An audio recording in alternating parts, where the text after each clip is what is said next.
স্বাগতম। আজকের প্রধান শিরোনাম: কলকাতা সহ রাজ্যের বিভিন্ন এলাকায় মহিলাদের রাত দখল কর্মসূচি এবং পুলিশের বিশেষ নিরাপত্তা প্রস্তুতি। আরজি করকাণ্ডের পরিপ্রেক্ষিতে কলকাতা সহ রাজ্যের বিভিন্ন প্রান্তে মহিলারা আজ মধ্যরাতে পথে নামছেন। এই কর্মসূচির মূল উদ্দেশ্য রাত্রিকালীন পথের দখল এবং মহিলাদের নিরাপত্তা নিশ্চিত করা।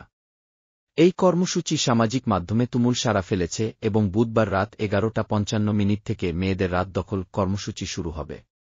এই আন্দোলনের সূত্রপাত হয়েছে ফেসবুকে প্রেসিডেন্সির প্রাক্তন ছাত্রী রিমঝিম সিংহের একটি পোস্ট থেকে।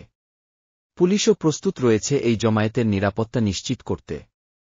কলকাতা পুলিশ এবং রাজ্য পুলিশ একসাথে বৈঠক করে বিভিন্ন এলাকায় বাড়তি বাহিনী মোতায়েনের সিদ্ধান্ত নিয়েছে। মূলত মহিলাদের নিরাপত্তা এবং শান্তিপূর্ণ জমায়েতের জন্যই এই ব্যবস্থা। রাজ্যের পুলিশের শীর্ষকর্তারা জানিয়েছেন, মহিলাদের সুরক্ষার জন্য পর্যাপ্ত মহিলা পুলিশ মোতায়েন করা হচ্ছে।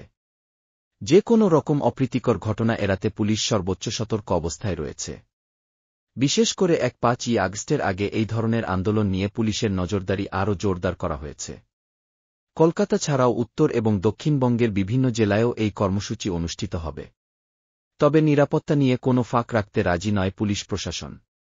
দর্শকবৃন্দ, আজকের এই বিশেষ রাত দখল কর্মসূচি কলকাতা এবং রাজ্য জুড়ে এক বিশাল আন্দোলনের রূপ নিতে পারে বলে ধারণা করা হচ্ছে। আমরা আপনার জন্য নিয়মিত আপডেট দিয়ে যাব।